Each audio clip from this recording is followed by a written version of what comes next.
Good afternoon, everybody. Welcome. We're going to start. I'll entertain a motion to go into special session. So moved. Is there a second? Second. All right. Any discussion?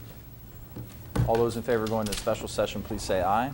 Aye. Any opposed, please say no. All right, we're in this special session to consider the introduction of an ordinance to authorize a 2-month extension to the cable television franchise agreement with Antietam Cable Television, Inc. Mr. Mayor, I hereby move that the attached ordinance be introduced to authorize a 2-month extension of the cable television franchise agreement with Antietam Cable Television. Second. Motion made by Mr. Metzner, seconded by Mr. Munson. Any discussion? I'd just like to say that I think, I know staff are very close to concluding these negotiations and just need this extension to work out a few minor details, and that is the purpose of this extension. So, any other discussion? All those in favor of the motion, please say aye. Aye. Any opposed, say no. Motion carries. And the ordinance is introduced. It'll be on for a final vote next week. All right, so we'll adjourn our special session and go into work session. First item is the preliminary agenda review. Next week I'll be delivering the invocation on Mr. Alshire's behalf. I believe he'll be out of town. Just to review our meeting schedule, we will not have a meeting on Tuesday, July 29th.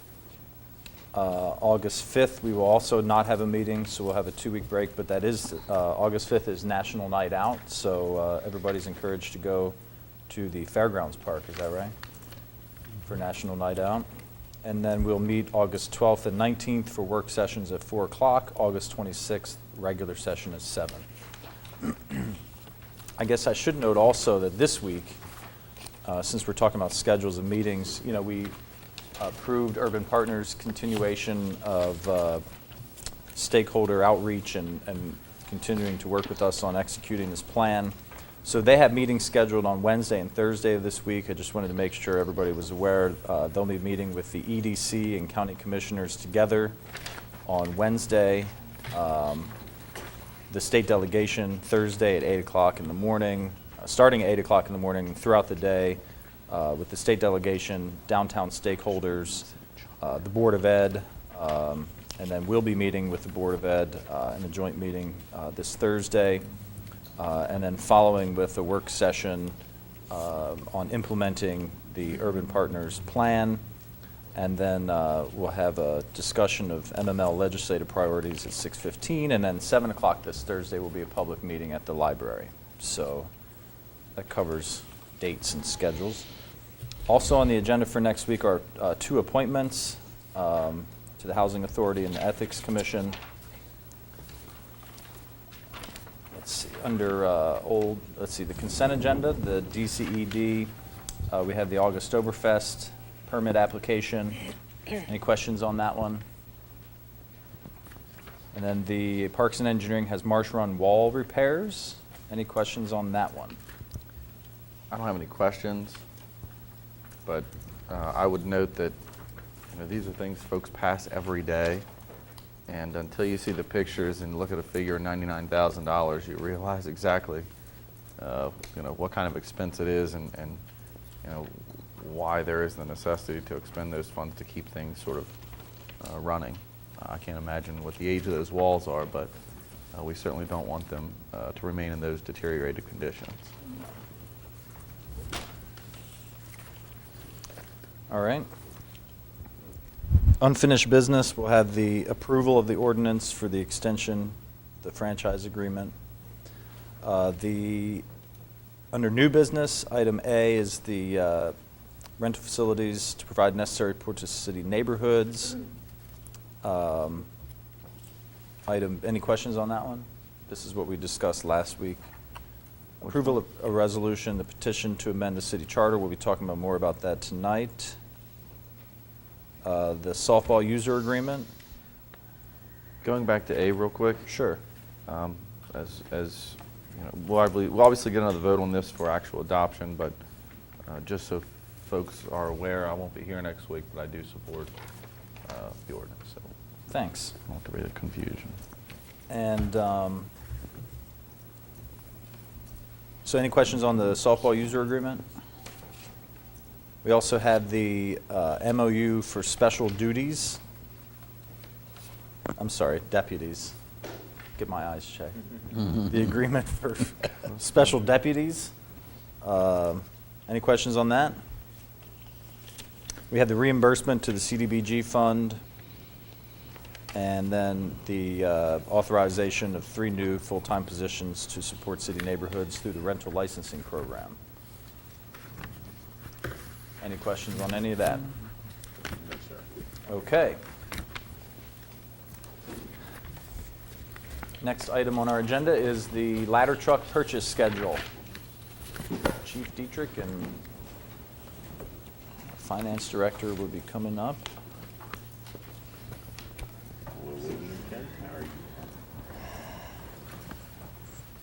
Greetings. Good evening. We don't need any more ladder trucks, do we? Well, we don't need any less. Oh, okay. I think the reason that we're both here this evening is just to discuss, we had been here, I think it might have been back in December or the very beginning of January, and looking at our capital improvement projects and the current schedule that we have on the ladder trucks. And I think one of the things that we had been tasked, especially Chief had been tasked to do, was take a look at can we find ways to possibly start staggering our 2 ladder trucks, because we bought them at the same time, the age is the same, replacement schedule is going to need to continue that way, and with the pricing of them being between $900 to $950, maybe even $1 million, right now we'd be looking at doing back-to-back bond issues to help cover those purchases. So I think I'll just kind of let Chief talk a little bit. Well, part of the problem that we're having right now is that both the current trucks are 1997 aerial innovations quality that are no longer in business, so parts replacement has become problematic. Last year, we were faced with a situation where we had to borrow aerial apparatus from neighboring jurisdictions on 3 different occasions. So one of the things that even if we ordered a truck today, we're probably looking at about 2 years before it gets built, gets delivered, gets put in service, and everybody gets trained on it. So that leaves us with the 2 aging aerials that we have being out of service again for mechanical issues. I don't foresee that getting better. It's probably going to get worse. So we had entertained the idea of possibly buying a used aerial as a reserve backup truck to get us through that 2-year interim until we can get a new one here and get it in service. So last week, no, it was 2 weeks ago, we went up to Chambersburg and we looked at a used aerial up there.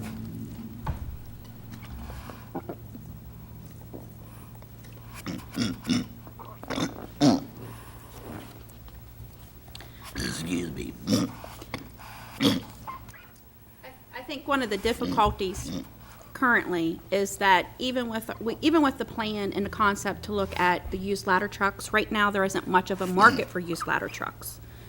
So about 2 weeks ago, we're kind of fortunate when we went out and looked, they actually discovered that there was one really close by in a neighboring county, in Franklin County, in Chambersburg. And so I think So we went up to that truck, looked at, it was a nice vehicle, it was in very good shape, but they wanted $100,000 for it, which I thought was a little more than what it was worth. So we found out about a tractor drawn aerial. By the way, the one in Chambersburg was a straight truck, which would not be our preference, because there'd be neighborhoods we'd have trouble getting it in and out of. We found out about one in Rutherford, New Jersey, that is a tractor drawn, very similar to what we have now. So yesterday, we went up and looked at it. We took one of the CMG mechanics with us so he could evaluate the vehicle mechanically. And it's got less than 16,000 miles on it. It's in excellent shape for its age, and they only want $15,000 for it. How much? $15,000, 1.5? yes. So to me, it's almost a no-brainer. It'll get us through the 2-year period with a backup that we need until our new truck one is in service. And then, at that point, we can evaluate which vehicle is the the one we should dispose of when we get the new one here. You know, I think it would be good for our citizens to have a backup truck. It would be good for our firefighters to have a backup truck. And I think it's a win-win. If I could just add, back when we bought the two in '97, prior to that, we did operate with a reserve ladder truck.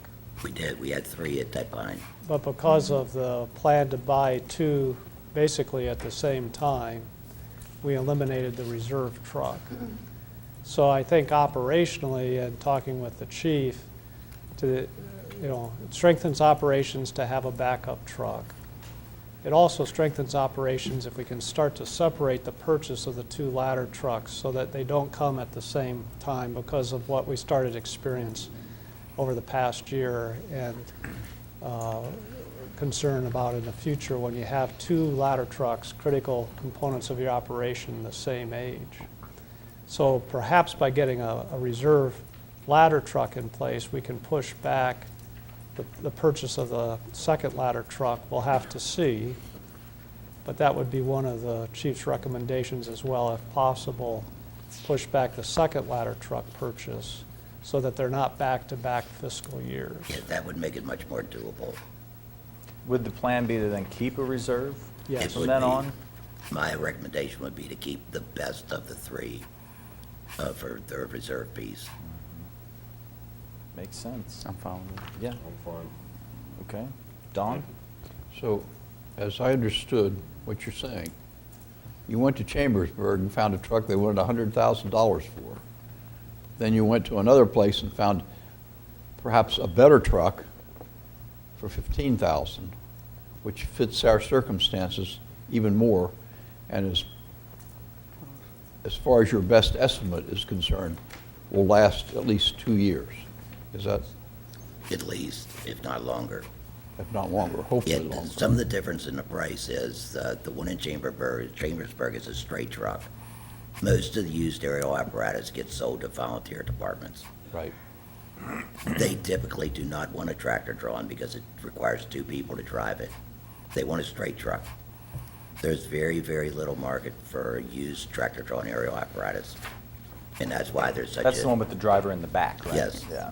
So you That's can why make it's such a sharper big price turns difference. and- There's just very little market for it. This truck was actually advertised on Gov Deals for a while for $20,000, and they didn't get a single bid. Go buy it, chief. And then just to clarify or confirm, we are proceeding with the purchase of ladder truck 1 at Right. this time. Correct. All right. Working on the RFP part of that, correct. So let me just, one more. So if we buy this $15,000 truck, we still have two other reserve trucks, right? No, we don't have any reserve trucks right now. No reserve. We have 2 reserve bumpers. We don't have a reserve Okay. aerial ladder. Okay, I got you, okay. But this will give us everything we want For now. for now. It What we need. moves us There back you- in the right direction, we Get- think. Gets us what we need. It gives them some peace of mind by having a reserve ladder truck. All right, good work. Thank you. Any other questions or feedback? Penny, you're good with this? Yeah, I'm Yeah, fine, as long okay. as the other 2 are workable. All right.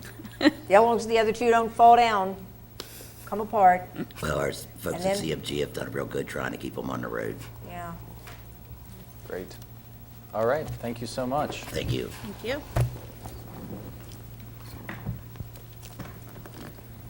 Next up is the Maryland Theater Seating Project update. Is Jessica Green and Benito Vatalana coming up to give us the update? Hello, just in the nick of time. On-time demand.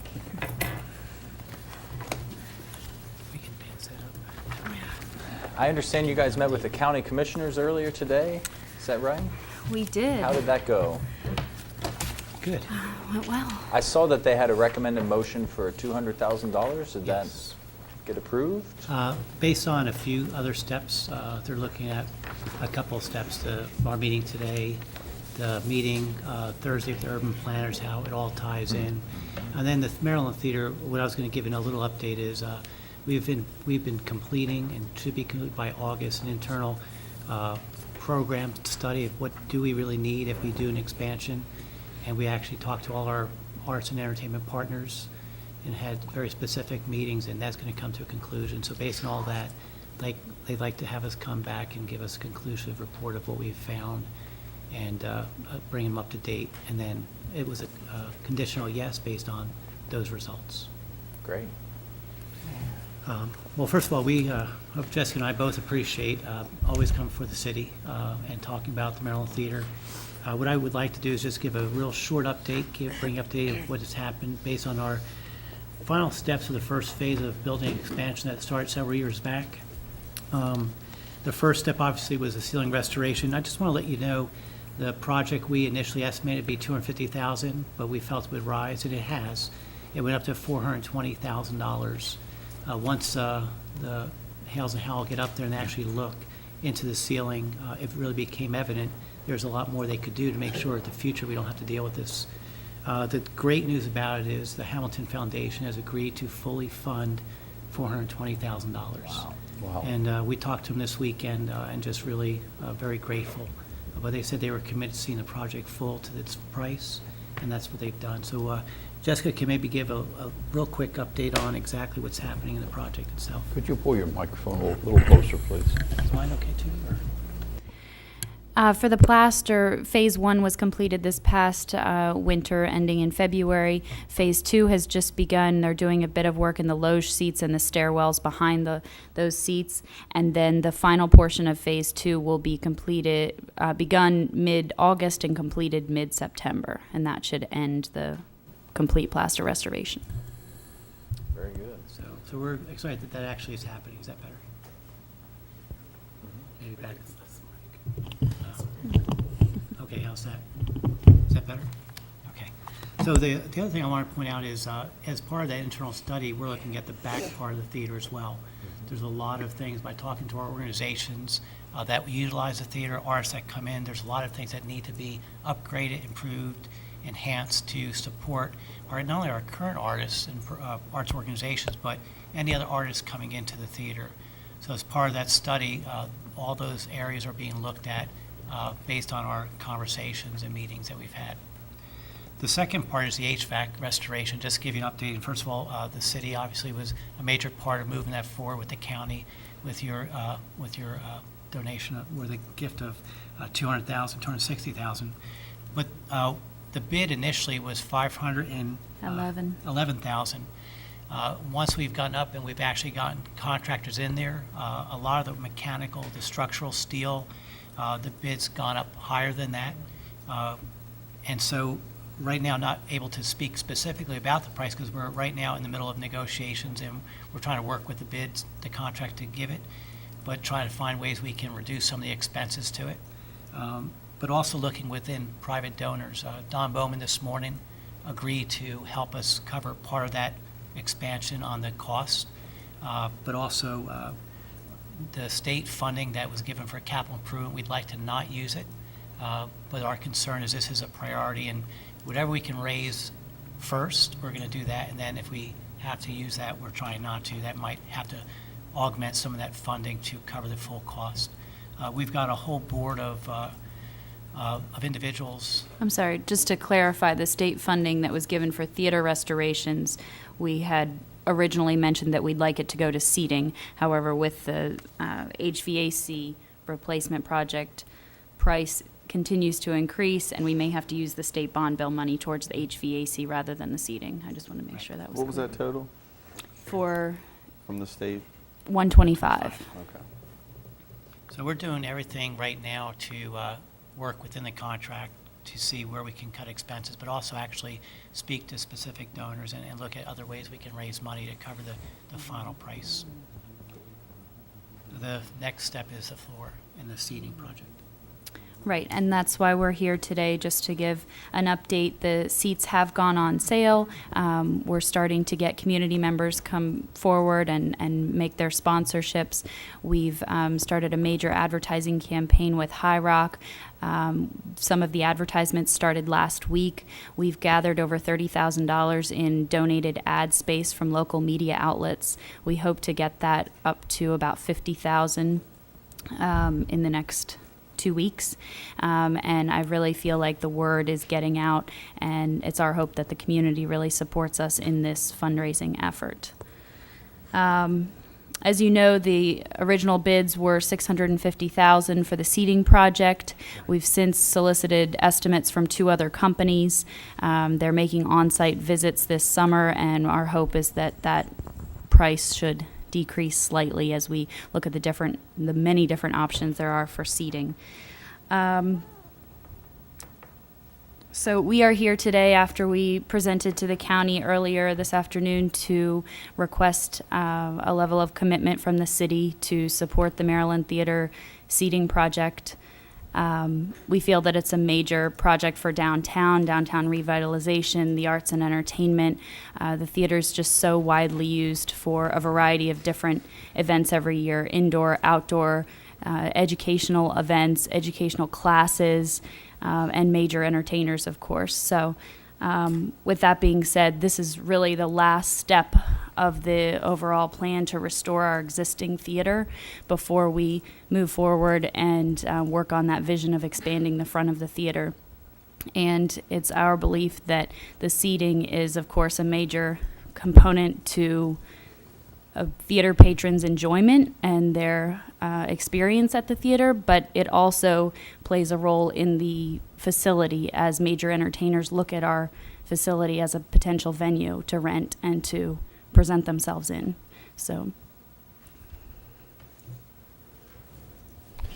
When you had a discussion with the Board of County Commissioners, you indicated that they had some, I don't know, conditions associated with their approval. Can you elaborate on those? Sure. They, well, first of all, they wanted to know how the seating project itself fit into the overall scope of the theater's projects and the plan. And I kind of reemphasized it was, as stated here, the third part of a overall initiative to restore and improve areas of inside the theater before we hit our 100th anniversary. The second part was how it fits into the study that was done and that we're going to be meeting on Thursday with, obviously, by the urban planners. And how really that actually ties into that. The third part was an internal effort. The theater, before we talk about expansion, and expansion not only means out front, but the back part of the theater, improving how we can support artists and our supporting organizations. We had to do an internal initiative to kind of baseline, what are these new restrooms, concession stands, bathroom, all those things. And so that's going to finalize in August, and we'll have that. So the 200 wasn't tied to any specific understanding of a contribution from the city and some in-kind, well, they knew that they knew we were coming here. We told them that we were, and I guess that was, I'm sure in mind that's part of it too. Well, and I think we're the only ones that could put condition on our funding. It usually doesn't come back from the county that way. It's usually us that says we'll give you if the county gives you. Yeah. But, I think they and were I know they just- get upset about that too. I No. want to acknowledge that, but I do know that their pot is a lot bigger than ours, and so. But I do know that you have a lot of support here on the city council, and I think in discussing with our city administrator earlier, there are places where we still have funds available. I think the last time you came here, we were wanting to see how this theater seating initiative, the campaign goes, and then if the city was needed to fill a gap or something like that, I think that's what we were looking at. But do you have an idea of what you might need from the city in terms of a number? Quite honestly, it's hard to specific say. I ask? guess the theater's never gone out to do a fundraising program like this for a seat, but we are beginning to get some nice contributions, but obviously not the scale we expect, hopefully by September. Because you have to order the seats by August, And that's, right? October. October, okay. that's the key, is getting our funding sources together to make the purchase so that we can get it in by January, our dark season, really when it's a little bit slower. I don't want to complicate things, but and I'll just tell you where I'm at, and then the rest of the council obviously has their opinion. When I look at the HVAC replacement, city contribution $260,000, the county contribution of $300,000. $300,000 of that county funding, and we've had this discussion about our contributions to nonprofits. About $300,000 of that county money comes, $100,000 of it comes from city taxpayers.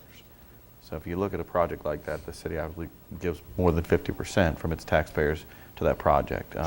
Rightly so in this specific case, because it is a centerpiece of our downtown community. And so for me, I look at what the county contributed or alluded to contributing, the $200,000. If you take that at its face value, $200,000, 30%, you figure about $60,000 of that comes from, again, the city taxpayer. And I looked at it and tied it to the seating campaign underway, much like we did with the North High Stadium, where we did sort of a matching up to, I would be willing as a council member to match up to $100,000 of funding that you get from those private donations. One, I think it helps spur your private campaign contribution along, and number two, and more importantly, it sort of locks the city into giving in total from its taxpayers no more than 50% of this funding contribution toward that project. That's how I came to that figure. So So it would be a match of up to from- $100,000. from the private side of their donation. Yep. So have you raised $100,000 yet? No. So are you saying once they get their first 100,000, you're in for 100? That's right. Which means if you take that 100 plus our portion of the county money, that's a total of 300,000 from the public, half of which is coming from our citizens. That's how I come to that number. Any thoughts, reactions, suggestions? Actually, I think that Kristen has come up with a very good suggestion. At least it's a place to start. This project is the keystone to downtown, continued downtown development. And to the extent that we contribute, and county commissioners contribute, we're going to realize a whole lot of return from those contributions. Anyone in for 200,000? I think this is a very good start. So raise your first 100,000, we'll match it, and then Well, we'll I'm curious, see if there's any gap. Right now, if you have 250 from the county, and what we're talking about is an additional 2, so it would be up to 450, and your budgeted amount is how much? Well, we're talking about an extra 1 now. No, but Oh, okay. One plus to get the one, it has to Right. be one for Right. the That's right. So that, assuming we would be there, that would Okay. be Oh, I see what you- 450 right, right right. there. Plus the 200 from the county. We have Right. 200 from the 200 from the county. county. Right, 2 from the county, 1 from the city, 1 from private.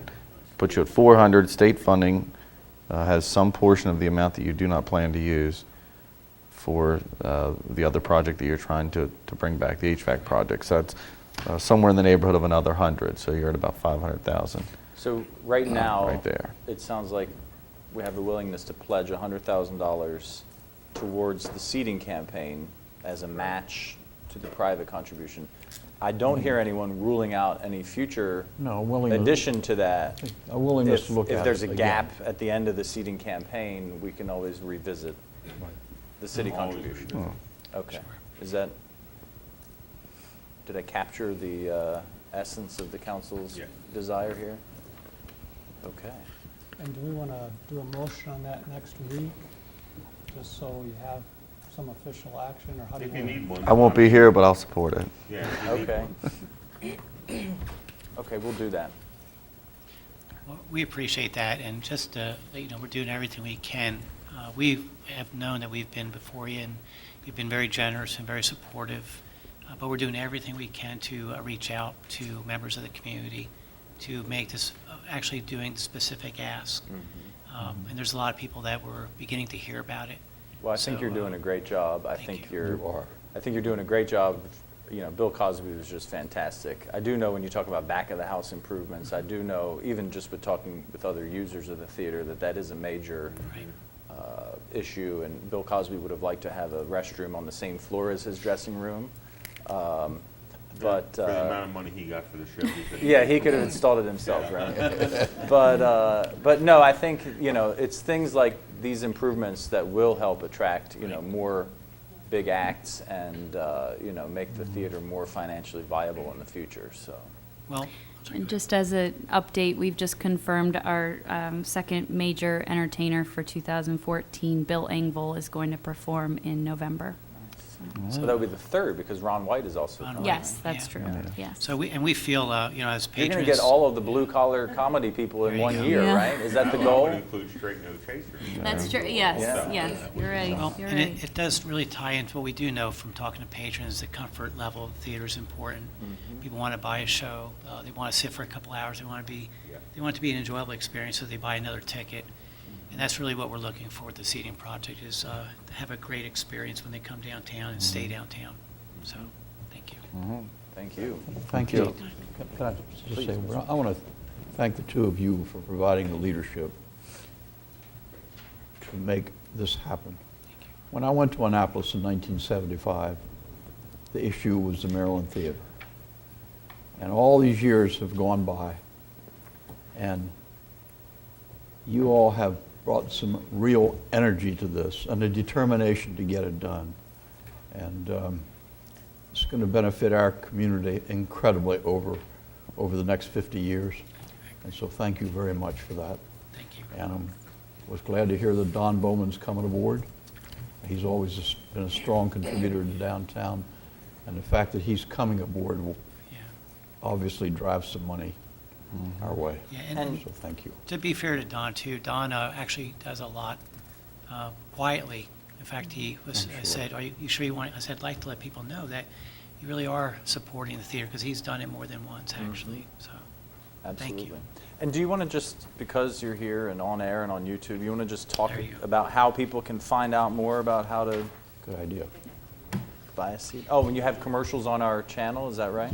Okay, but, We've been working with Aaron. okay. Oh, yes, we do. We have a commercial Oh, right now, we're going to do too. it. Go Okay, ahead. roll it. They said one there.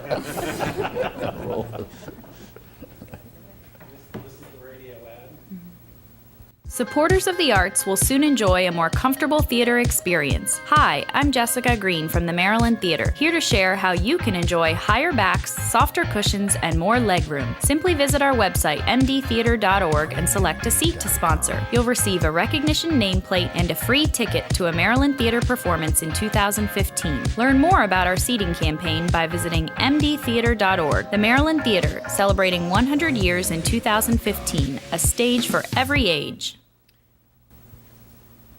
And there's a video clip as well.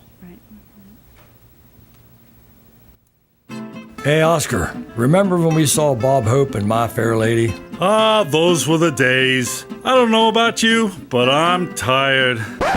What's up, guys? What are we watching tonight? Who are you? Haven't you heard? The Maryland Theater is getting a new look, and it's red hot. What? The new chairs. Look at me. I'm really comfortable. My back is higher, my cushions are softer, and I have a lot more legroom. Join the Maryland Theater's seating campaign, where supporters of the arts can literally become part of the theater.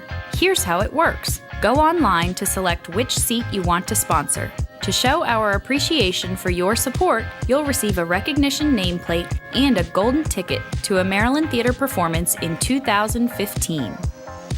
To learn more, visit mdtheater.org. So what are you going to do in retirement? Nothing at all. I'm worn out. That was good. Did High Rock do that? Good ad. Well, thank you very much. Appreciate your time, Eric. Thank you. Thank you. Keep up the good work. Thank you. mdtheater.org/seats. And just remember, theater is spelled R-E. All right, that was good. Next item on the agenda is yard sales at Fairgrounds Park.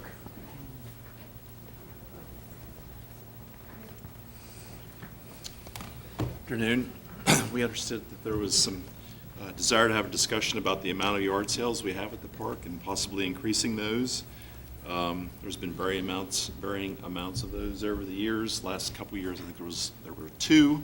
This year, we increased it to 4, and in our memo here, we feel that we could, as a city-coordinated function, we could handle at least 6, one every month for the summer months. The other thing that's always available is for citizens to rent the stables and to run their own events too, if they wanted to. The stables are available for rent. So Junior and I are here just to kind of field any questions you have. And Junior certainly knows the history and of the events there at stables, and just kind of find out where we want to go with this. Let me just say thank you, Rodney Jr., for considering this. We've talked about it a couple of times. And I carefully read your presentation here. And the compromise, I'll call it a compromise, that you hit on, doing 6 of them, I think that's a great idea. And it sounds like that should be pretty much self-supporting without costing the city anything. Yeah. And I think that's our goal. So, I mean, I think your compromise is a great compromise. This Just would be for speaking- next season? Next year? And just from personal experience, because I did the yard sale back last month, and that was the first time I had participated in that. I got rid of a lot of stuff, which was the goal. I didn't sell it all, but just talking with some vendors, it might be possible. I don't know. I know some of them you say you don't sell out every time, but one lady suggested that maybe you could pre-purchase all 6. Up front, and then, if they decide they can't make it one of those times or whatever, you've still got that $20 or whatever, and, it's no skin off our nose, but that might be one other way to do it, and I think it's anytime anything's happening there, it's better than when nothing's happening there. Right. So. And that upper part needs to be utilized. Junior, before, I know that there was interest in one individual. I know that he's not well now, but as far as the yard sales, and he was going to actually oversee them, make sure that everything was, gotten out, put away, and the whole bit. Are we talking more money with the other 2 because of having to have another staff member there? Because I see that the paragraph that is down here is saying about more staff time. Because, again, I know with the Neighborhoods First that perhaps there may be an interest, if matter of setting up and then taking down. Well, maybe could you describe what the park staff are required to do? Because it might not be something Neighborhoods First folks want to do, or I know they No, but I trash know that. cans and Right. I just am curious what Yeah. all is involved with the park. You come from the start, and you'll know. I think we can do the 6 with the staff we have, okay? If we go beyond that, we would have to add some. 1 a month. Yeah. It starts with the office staff, I guess, taking the reservations, the money, and making sure everybody's got a stable number assigned to them, because people are very particular on what stall they get. Oh, yeah, they are. Okay, it's also being there in the morning to open up the restrooms, the gates, and also making sure everybody gets in there and everybody has paid for it. Because some people just come in and just feel Set up, like right. it's opened up. It's also just keeping the trash picked up, making sure everybody takes everything with them when they leave, because a lot of people will just leave whatever they have there, but they don't sell. Just let it there. Well, that Then was we- another suggestion. I think you said that maybe at the last one of the year, you get like a truck or something to come in from Yeah, the the last Salvation one. Army or Goodwill. and- Right. I mean, I don't know if they'd be interested in coming after everyone's, because, I mean, I know I took Possible. all the stuff I didn't sell right over to the Salvation Right. Army. So So, yeah, we could probably do that. I don't know if that's something that costs us any money or if they just do No. that anyway, but that might be the best way to prevent Okay. staff from having to deal with all that. And what amazes me is that there are some people there that were like professional yard sailors. Oh, yeah, you that's what they know, do. And who, the one lady had a thing down at the Germantown. They have Mhm. one down there, I guess, I think maybe even be for 8 months out of the year. But Mhm. I mean, these people this is what they do. That's what they do. That's So- what they do. So I think that, especially if you pre-sell, Mhm. for the whole season or something, it might be, We can do might be that. able to make more money, Yep, we can do that. I think it's a good idea. Any other comments or questions?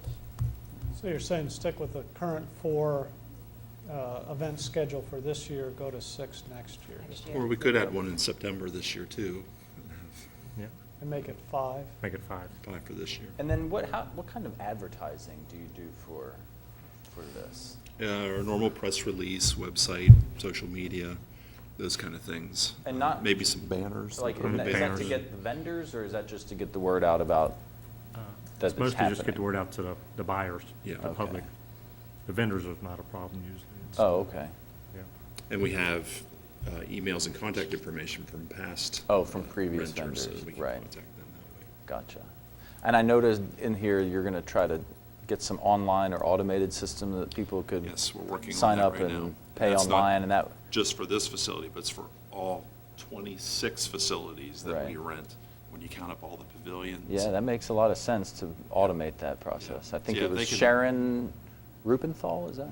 I know she chased me down until the very last minute to get me to pay my $20 and Yeah.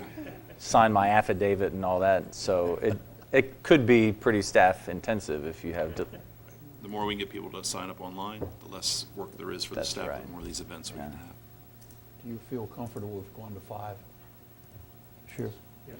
Yeah. Okay, we should probably do it then. That'll give us some sense Okay. of what's going to happen next year. Okay.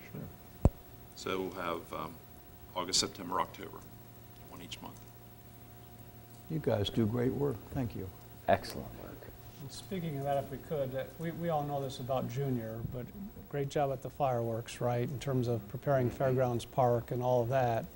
Then Junior got some nice compliments at the 100th municipal band concert on Sunday, and people don't know how much work he does to support groups like the band with the band shell and being responsive, and 7 days a week.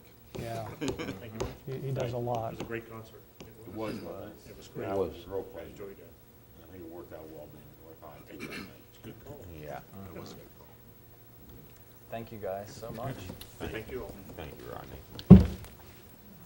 Speaking of fireworks, the next item on our agenda is fireworks at Fairgrounds Park.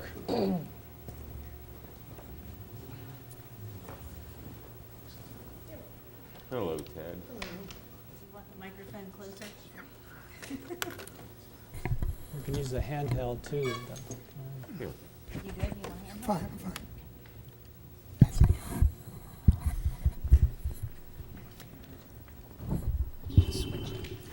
Okay. You can hold it, Okay. and you can say. Okay. Well, it's time again for another 3-year contract for fireworks. I started talking with him about 5 months ago, because I was trying to get him to let me have another 3 years at the same money. It came close, but it didn't work. And the main reason for an increase is the exchange rate of money for the Orient where they buy fireworks. That's the main reason. I got him down to doing, it's about 14.3% increase for the 3 years. We bid this out. We bid this out in 2012. We had 2 companies that came in. It was quite a bit of difference. It was about $8,000 per year. So times 3 would be about $24,000. And then moving forward, Councilmember Metzner was worried about time frame of July 4th. Could we get July 4th? That we've talked to, if you want to go with the current company, we've talked to them. The time frame is no, we don't have a problem with the time frame No. until closer to end of September, October. Yes, in October. I spoke with him because I was very worried about that, and he said there's no problem. He's going to, work with me forever. And the one thing about the bids from 3 years ago, we are still, even with the new price, we are still 75% less than the next low bid was before. If we want to go, move on that same Right, if we pathway. wait, we can bid it out again, it's no problem, I'm sure, but I guarantee you this company will still come in the lowest. It's a big show, it's 15,996 rockets, as we know.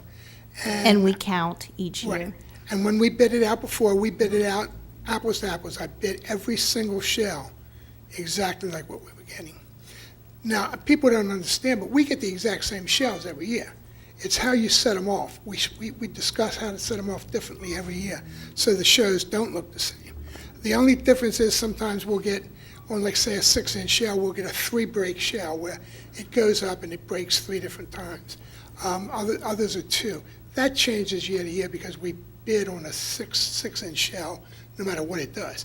And this year, I had more three-break shells than I've ever seen before. I don't know how that happened, but I got probably about 25% more three-break shells than I usually do. I would suggest that fireworks is something that's very hard, first of all, to competitively bid. We have had an experience in Hagerstown, thank you to the Bodners, that candidly is unlike most anywhere that I've ever been, and that is the best fireworks show anywhere around. And you can talk about Baltimore and Washington and New York, but I'll tell you what, you can't sit and see those shows where you sit at the fairgrounds and see our show. The quality of these shows every year have been spectacular, and the prices on their face appear to be grossly reasonable. I would suggest that we do another 3-year contract and not put this out to bid. I don't know how I could compare, and I hear Teddy saying it's the same show. It's the same show because it may be the same size shells, but clearly the shells are different when they open up. They may be the same size, but and there's correct, a lot of artistic work goes into this, and so that would be my strong recommendation, that we do not fix something that is not broken. I was just going to say, if it's not broke, don't fix it. And I really do think it is one of the best fireworks shows around, and I can't tell you how many compliments I get from citizens.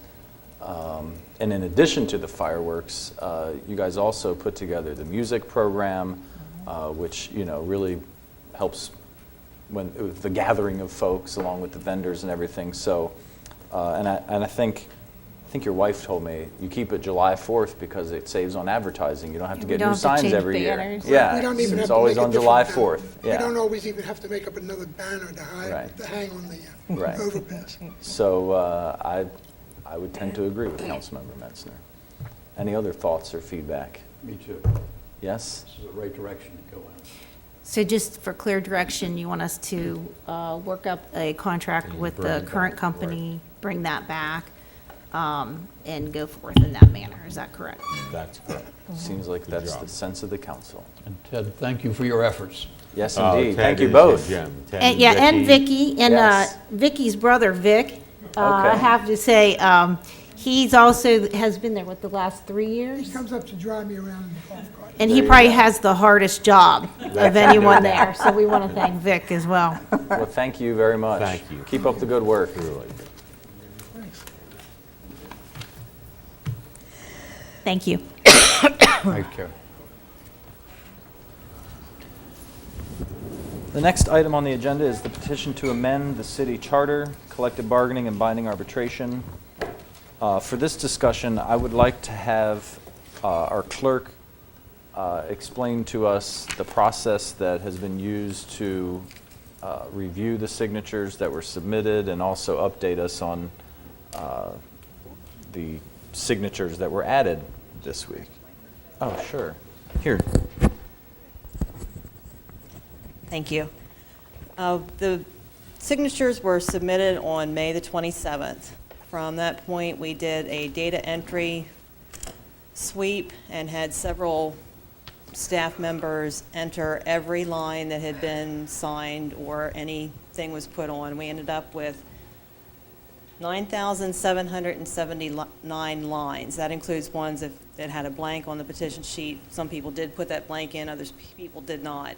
So we had 9,779.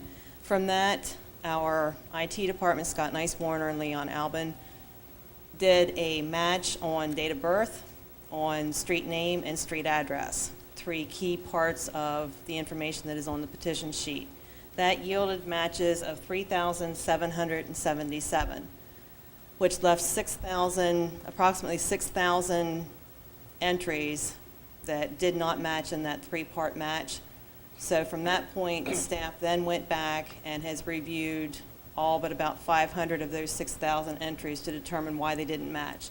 Some of them have matched, some of them were data entry errors with, it should have been an N, we put an M, things like that, but we are matching all of those. Some are outside the city limits, some there are circulator issues with the petition sheet itself, but I have information that shows for all of those entries why they have been either disqualified or put on verification, on the verified list.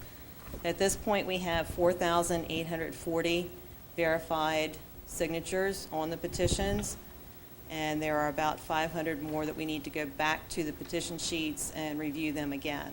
So the process is almost complete, will be complete by the end of the week. And so, what was the number that they needed they needed 20%? Needed 20%, and it was 4,819. Okay. So, with that, it's your assessment that they've met the 20% threshold? With the 4,840? I think it's important for the public to also know that we had received from the attorney for the fire union that submitted the petition to unsubmit the petition. And this came in, I guess, a couple weeks ago supposedly because of the burden that it created on city staff. That simply was not an option for us. Our legal staff determined that we have a legal requirement to verify those signatures and move forward with the count. So that was not an option that we were willing to consider. However, we do have to take some kind of action before the 60 days after the submittal of the signatures. That 60-day mark is July 26th, as I understand it. Our next regular session is next week. So that leaves us with three options. We can either simply amend the charter immediately, which takes just 3 members of the city council to affirmatively vote for.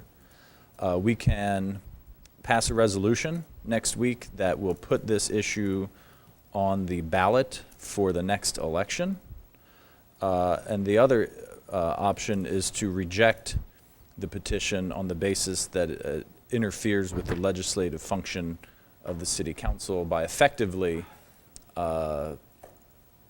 taking a legislative function like setting the tax rate, for example. If the binding arbitrator decides that firefighters or police deserve a 25% raise next year, and that's what's determined in binding arbitration, because binding arbitration is not, here's an option for you, it's binding.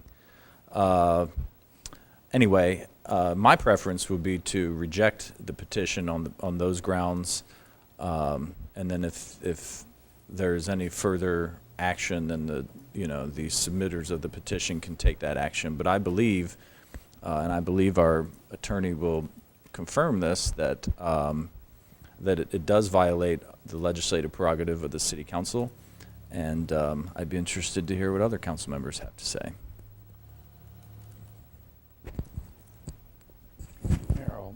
I'll start off. I agree with you. I think your preference is the correct action. And I would point out that, and I need a little clarification on this, but it hasn't been too long before a nearby community in Pennsylvania faced the same circumstances and had to raise their property taxes as a consequence of a decision made. 13%.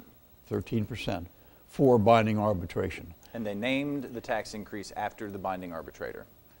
That's certainly not fair to the citizens of the city of Hagerstown. And I think your suggestion is the appropriate suggestion. Well, and let me just clarify. Again, I think I said this at the beginning. It was completely unnecessary because we have achieved successfully resolved a contract with them. It was disingenuous of them to be going out and telling folks that the city council was taking things away from them or otherwise negotiating in bad faith with them. And further evidence of this disingenuousness is the fact that after receiving multiple communications from their legal staff about wanting to withdraw this petition, just yesterday, or I think it was yesterday, we received 2,000 more signatures. So I think the motives are certainly questionable here. And the need, again, I think is the need for this charter amendment, this proposed charter amendment is completely unnecessary. Any other comments?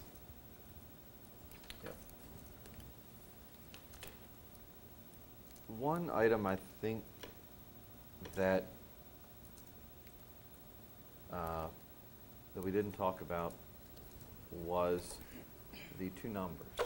While certainly we haven't had a complete count by staff, the count that has been, proposed to be firm at this point is slightly more than the minimum needed. And in the period from which the petition was first circulated and now, any number of the mayor and council and affected staff have heard from residents, citizens that live in this city, that they clearly were led to believe something different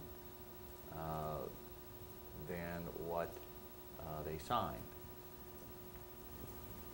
Easily more than the difference in number between those that have been sort of certified so far and those necessary to make this happen. And so I think there's a number of reasons that that I would agree we not entertain this. Number one, I think that citizens were lied to. There's no other way to put it. And when you contract with a third-party private provider to convey a message to the public which impacts them directly and financially, as this clearly would, you erode the public trust. And when you go to those same citizens in the future, as a governmental entity, you have nobody to blame but yourselves when those citizens stand up with greater caution. And there's no taking that back at this point. It just is done. Well, because it's incumbent upon everybody who signs a petition to actually read it. But when I think what your point is, when someone comes to your door and says, sign here if you support fire and police, And so, and not read the petition, that's what we're left with. so I think that our responsibility, as you point out, was clearly to read the petition, to understand what the petition was asking for. I mean, we represent our citizens.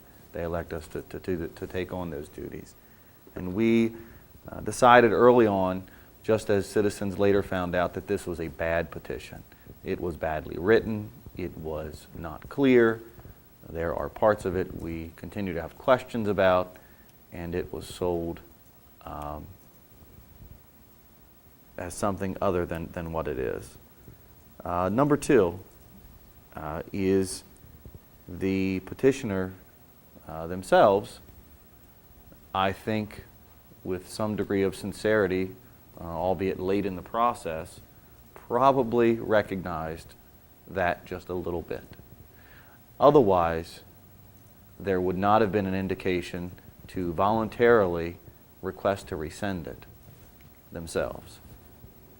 And unfortunately, the indirect consequence of the process is we can't do that. And so again, it is something that has been done that cannot be undone. And the third that our attorney has so adeptly pointed out to us is that there are a number of legal questions of whether this is even just to begin with. And, for me, when I look at these types of documents and I participate in these types of processes, I think one of the first things we do, or at least that I do, is look to the attorney and say, what are the parameters in which we are able to act? And I think that this is clearly one of those cases that is left vague in that state process enough that I couldn't act in good faith to move forward with this type of proposal that was clearly carried out in bad faith. And I just want to be clear that the reason why we would be rejecting this charter amendment proposal is because effectively what it will be doing is interfering with the collective bargaining power of the legislative body, which is the city council. That is the sole prerogative of the city council. And it shouldn't be left up to some third party, which again is completely unnecessary. We've not needed arbitration up to this point. We haven't come to an impasse, but it would leave absolutely no incentive to bargain if they knew that they could just go to some third party who would probably end up giving them what they want in the end anyway. You know, and anybody out there, and I thought about this, and I wasn't going to say this today, but I'm going to say it. Anybody out there that thinks that the elected body, not just this body sitting here, but that the elected body hasn't taken the appropriate steps over the course of time to improve the provision of fire service in this community is completely delusional. And I say it this way. In 1950, which is the benchmark our planning staff often gives us, I believe we were a city of about 4 less square miles and about 1,000 less people. And about 75% of the employees within that service at that time lived within the corporate limits of the city. It is not that way today, and I can guarantee you if you go back to that period, you will find that we clearly have a proportionately much higher staff load in that service for a much smaller growth in population since that time. Mayor, I'm inclined, for reasons that I've stated in the past, not to necessarily agree with what I've heard so far. I, for one, would vote to have this on the next regularly scheduled election. I have faith in our citizens. Having said that, I could spend a lot of time right now trying to explain a lot of reasons, but I have to tell you, this may very well turn out to be a vote in which I am the minority. If that's the case, I also can foresee, whether it would happen or not, the potential for litigation. And I will tell you, our attorney, our city administrator, and everyone else, that if this case goes to litigation, I have no intention of the other side quoting Councilmember Metzner coming and going for all the things he said about why he would vote for this. So I'm not planning on feeding that fire or that fodder. And No pun intended, right? Right, no pun intended, seriously. But we saw some of that with the last threat of litigation that our council had over another issue, when it was clearly said, well, you know, we'll go through the minutes and we'll regurgitate a lot of the things that were said. So I have no intention of feeding into that and providing that kind of material. And I think I've spoken in the past about what I think of, one, the methods that were used, and also what this particular petition says. I also will just say this for what it's worth. I have publicly said in the past, not in this administration, but in prior administrations and prior elections, and I'd say it again, I've never had a problem in putting in our city charter that we would recognize these collective bargaining units, all of them, because I've never considered that we wouldn't.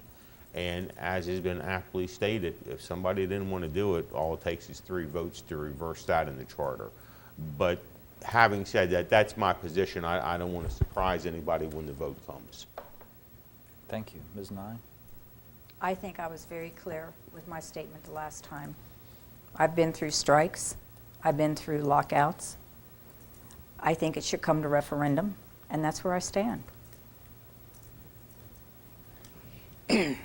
Well, so we'll wait for Martin. Well, I think I know how Councilmember Brubaker feels about it, but I believe that the majority of this body is in agreement with me that we will be rejecting this, and there's no doubt that we will be inviting legal action from the petitioner.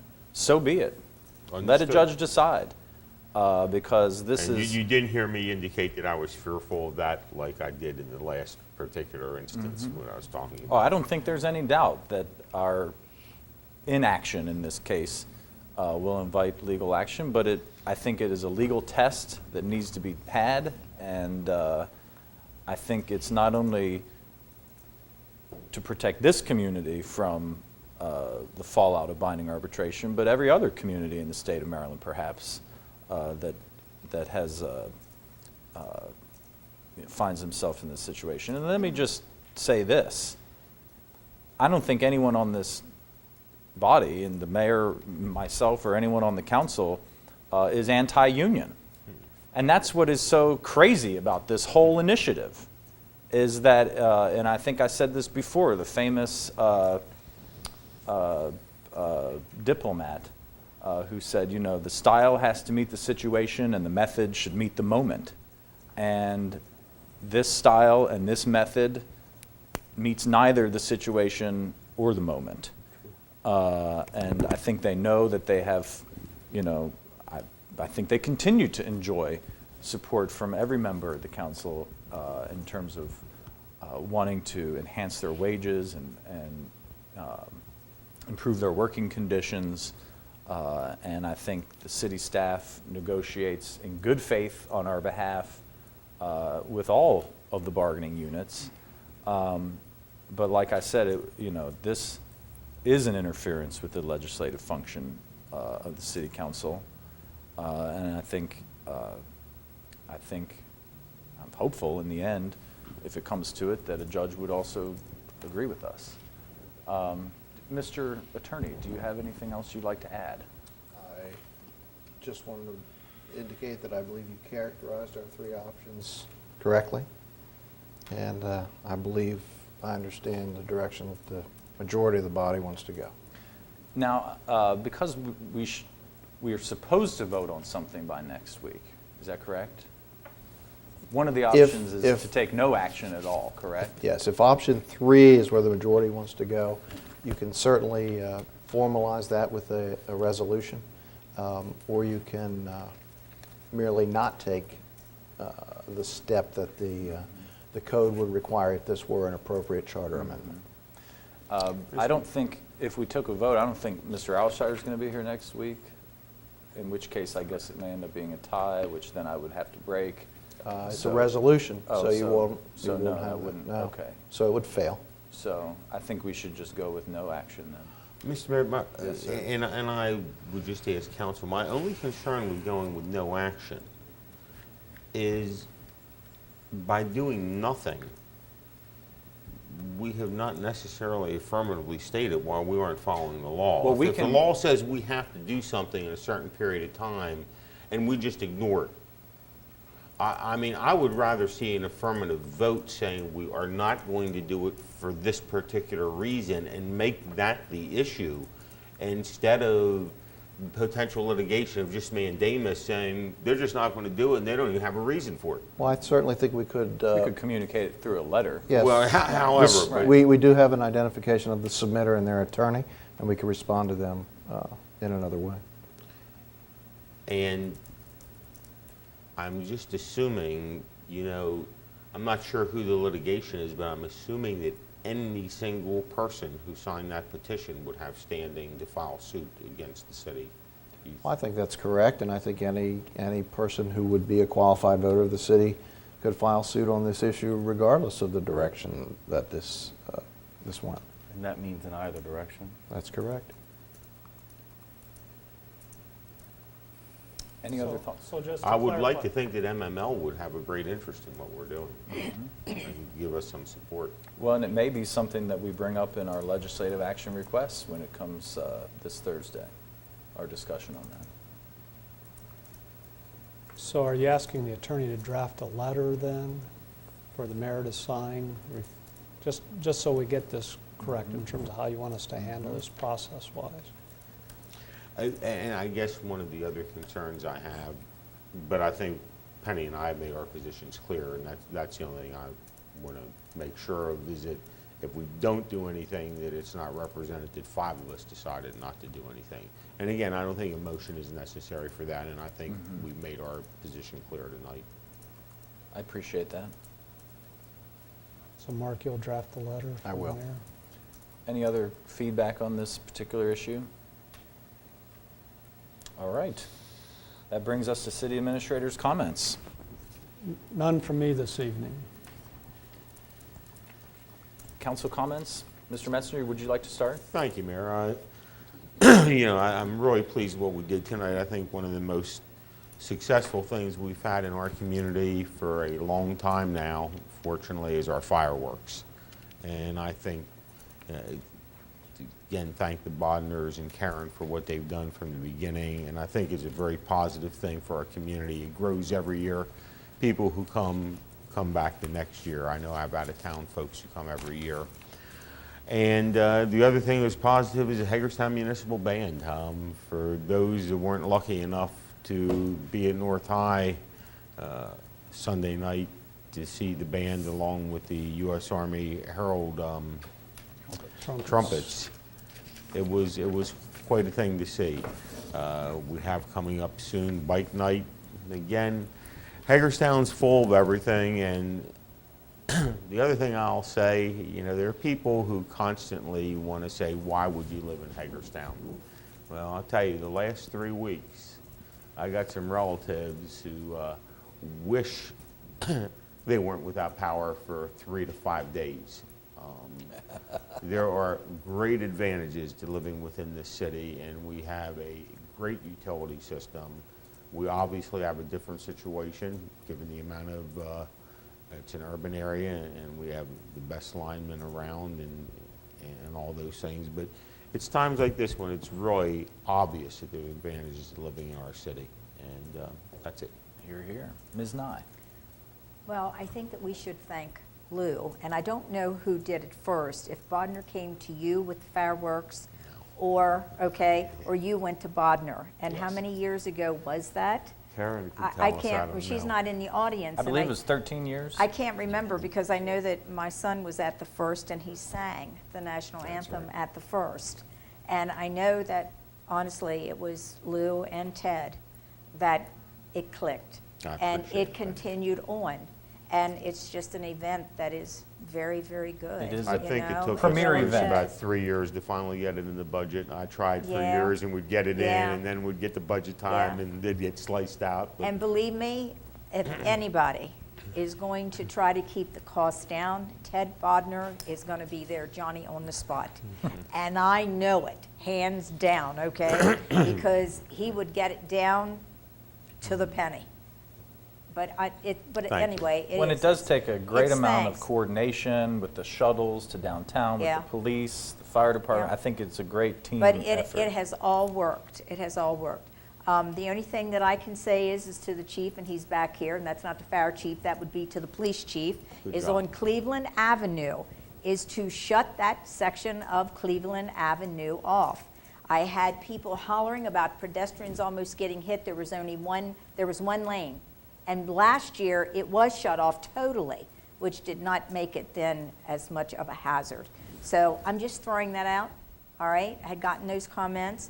And also, I would like to know where the cameras are and are operational in throughout town. I was just told that there's one on Summit and Antietam now that has been moved, and has been moved to the downtown area. Of course, my personal view is that I think where that one was on Summit and Antietam is one that should have been there.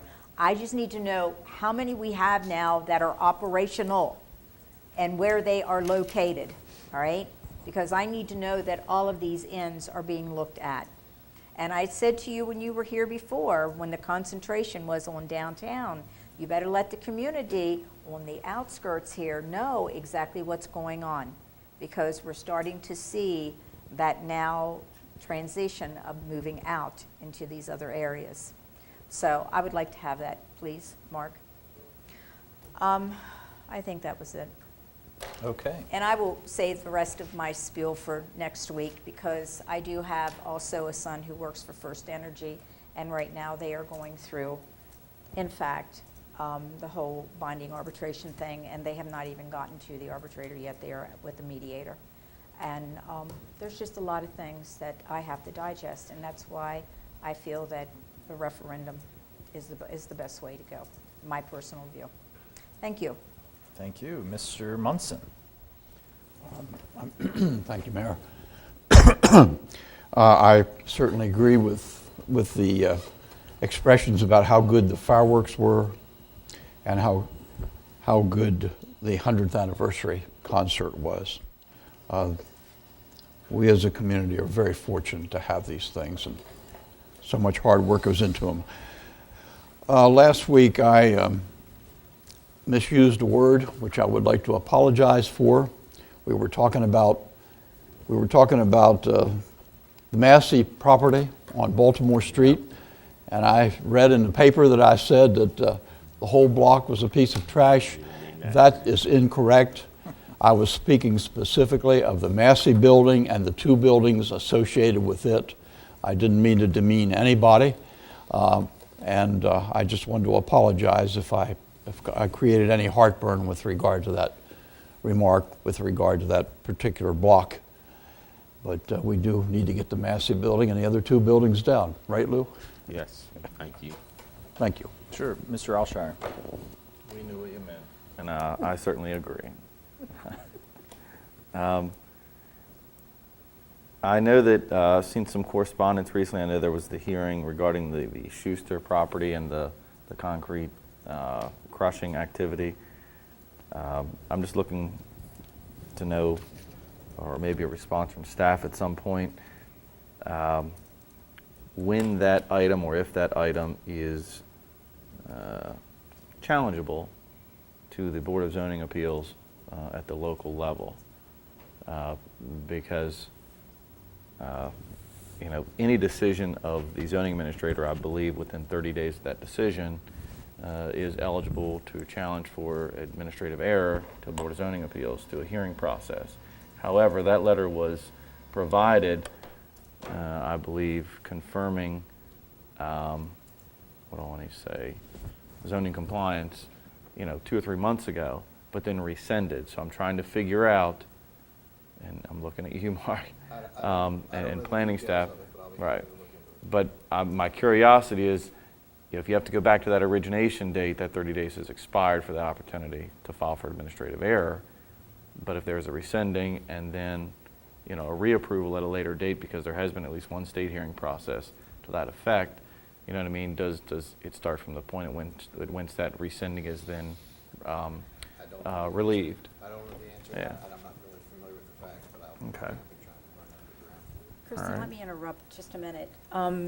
The concrete plant in itself, because Kristen is the one who really, until he announced it, I really did not know what was going on, and that was back a couple months ago. With that, he then mentioned it at our last public meeting.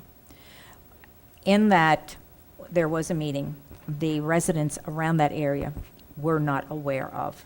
There was only a handful that were there.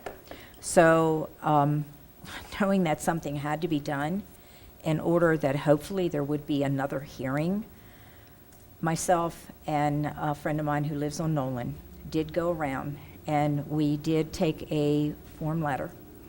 And we were told at the hearing that if there was any more comments to come in, that it had to be there before the 21st of July.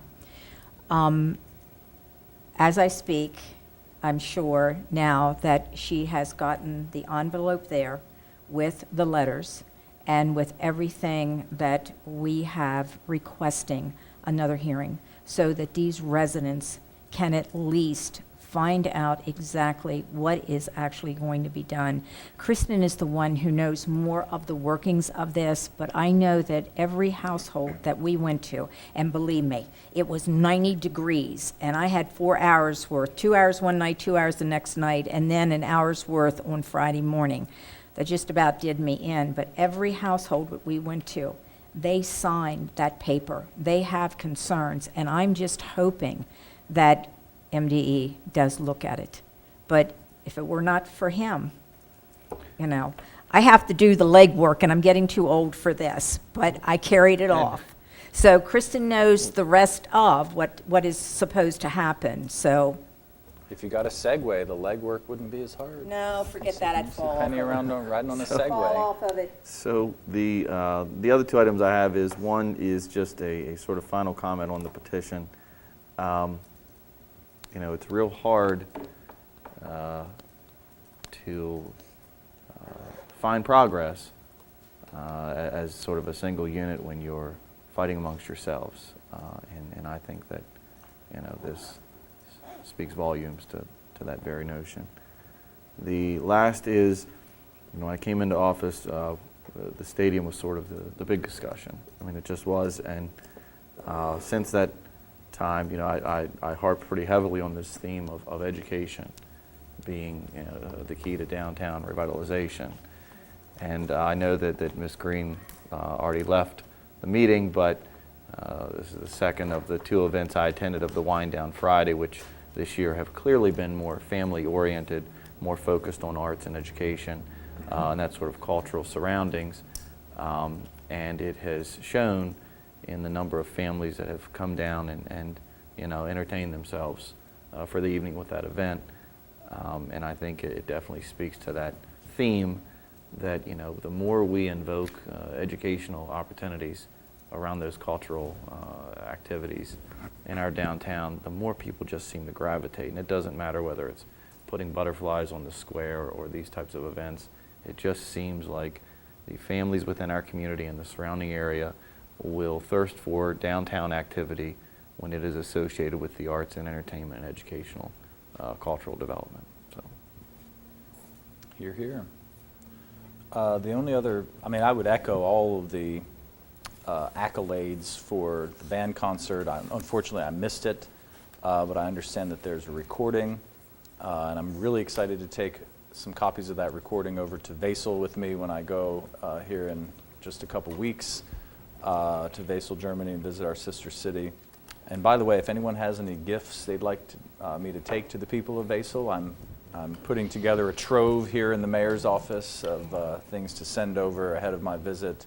But I just received a program, an itinerary from the person who's coordinating the visit there, and it looks to be a pretty exciting visit. They have apparently a school for the arts in Wesel, so I've reached out to Rob Hovermail, the principal of BISFA, to see if there's anything I can take from the school there over to the school there. And I was wondering if you could bring anything back from Germany's recent win of the Germany recently won the World Cup. So right. You could bring something back. Well, maybe, and I'm sure someone said, well, you know, it's too bad you weren't there like last week. I said, I'm sure they'll still be talking about it in 2 weeks when I get there about their victory. But and also, I would echo the congratulations on the efforts for Wind Down Friday and the Ag Ventures. I heard it was another successful event, and that we had lots of critters running around downtown. And again, remind folks that Bike Night is coming up this Friday.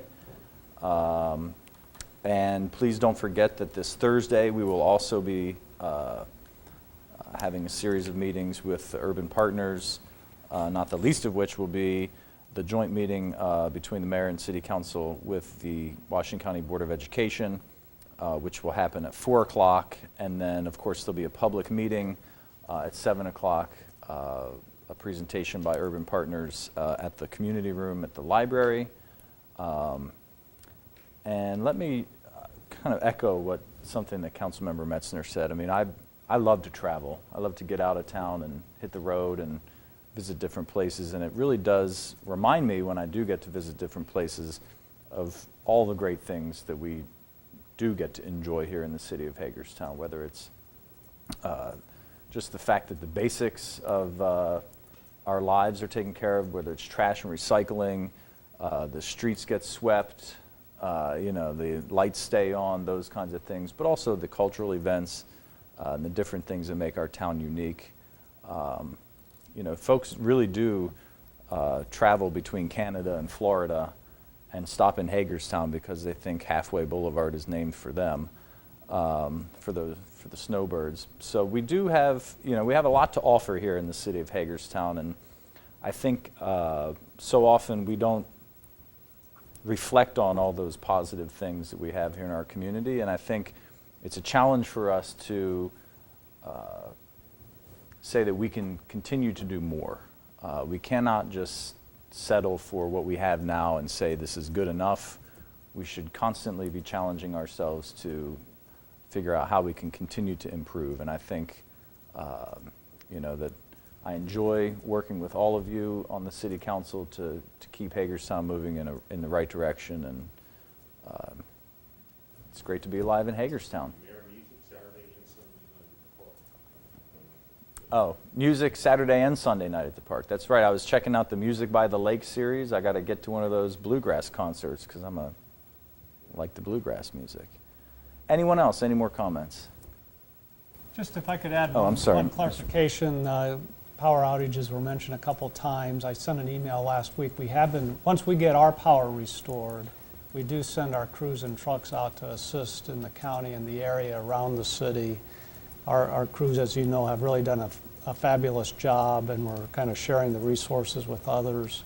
Nathan Freidinger did a very nice job pinch hitting for Mike this past week with a pretty tough storm last Tuesday. But just to confirm, we have been sending our crews out to help others outside of the city. Great work. Go Team Hagerstown.